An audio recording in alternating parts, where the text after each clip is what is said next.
our pool got all green, and we cleaned it out a few different times, and it kept getting green. So I found this that I had purchased, and it had about 14 ounces in the bottle, and it's good for 10,000.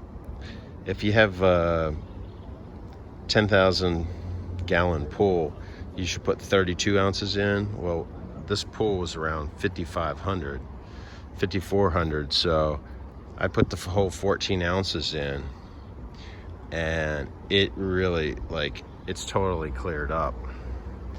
So this is kind of stuff, this is what you need to get.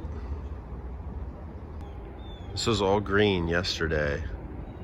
I vacuumed it and I put this product in it, and right now it's looking pretty good, except for that dead bee in there.